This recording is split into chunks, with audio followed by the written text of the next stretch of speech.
Okay, been mulling over something Aaron Clary posted, and I was thinking of something kind of similar, in a way.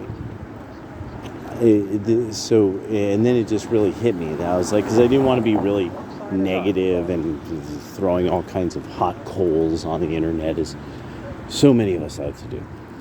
So I was thinking about, well, there's a kind of an irony as I'm walking through downtown Eugene, that there's this spot that I was walking past that I'm like, I remember when these were built. They kind of had this knockoff San Francisco-ish look of these housing developments, but then I remembered, oh yeah, the street didn't go through then.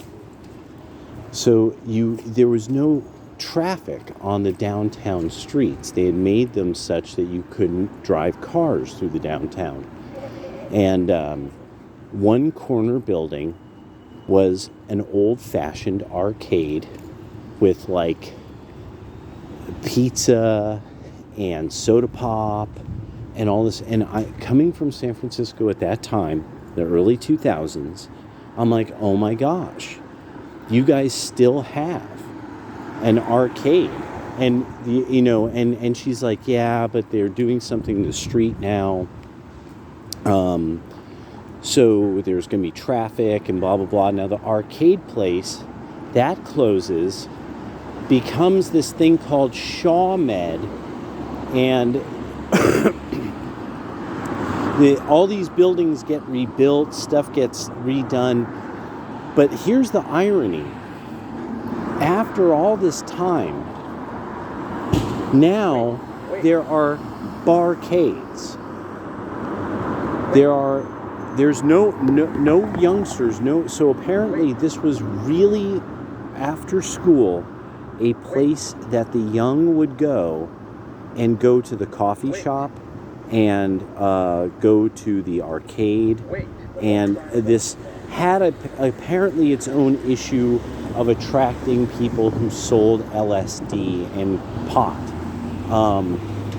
But yet, I mean, I'm sitting back and I'm like, this is not the Tenderloin, and this is 2006. This is like 2005 or something here in Eugene.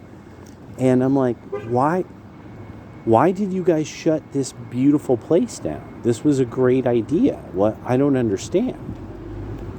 It ends up where the downtown becomes this place that nobody goes, unless they're drinking. And then when, after COVID, after like kind of the millennials and COVID, and really a big part of it was once people started getting all kinds of fucking social justice, it started to get, it killed fucking, there was no more sexy. Social justice isn't sexy in any way, shape, or form. Women who espouse that shit are usually very, very unlikable people. And they like it because it's easy to attract and garner negative attention. And so I really I had to sit back and think about how ironic this is. So now you will see like kids after school downtown doing this or doing that. But I mean, it's just the idea that you would have had a place that had, like, it had pool tables. It had all that old stuff, that those kind of joints when we were kids, like it had pool tables, video games, and pizza. It always had some kind of junk food that was real easily afforded by kids. And that existed.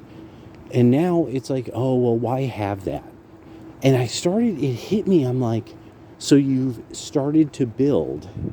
At one point, I remember a long time ago, once I started to think, you never really see, they really have a hard time attracting like people to go downtown all the time. And Shaw Med had something to do with attracting professionals or something like that. It was so weird. It was this idea, if we build this, professionals will come down there and like, really, okay, but they weren't going to do anything about the homeless that that did scare people away, that actively scared people away.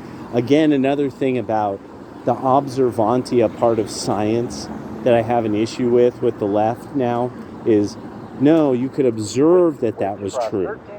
You could observe it. Like, what are you talking about? I was there. I saw it. And so I think of it as so you wanted to keep the downtown alive.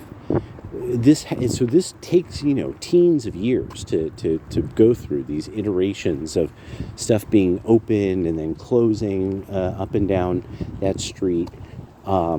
What could survive there, but now it's beautiful. It's just I don't really know if they have any. There's not really a residential. What they have is they have a child desert. Like many blue enclaves, there's the problem of it being a child desert. That you have amenities that are built in such a way that anybody would say, well, of course somebody's going to use this amenity. I mean, people have families, except they don't. So you end up with these child deserts that have sort of this simulacrum of what once was good design and civil engineering and but also it's we've never really seen in America quite something like this. And then do I even want to bring my family out? Do I want to deal with it? Is it set up so that it's easy to deal with? Like they know there's going to be young people and it's going to be loud and chaotic, because that's the other thing about child desert places is it has people who don't like children.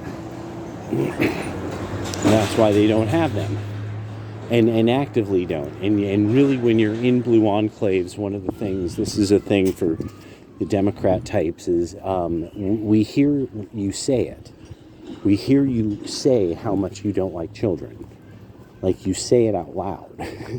Because we hear you say it, we believe you. So that this is one of the many things that causes kind of a bit of judgment of you.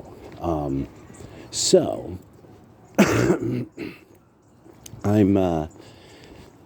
so I just thought that this was one of those ironic issues of urban design or just urban planning. That, it wasn't, this obviously isn't something like, what a bunch of dumbasses. It's that nobody really could, the plan to have this type of class of people move in.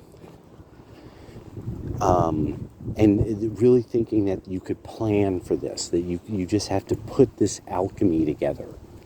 And it will happen.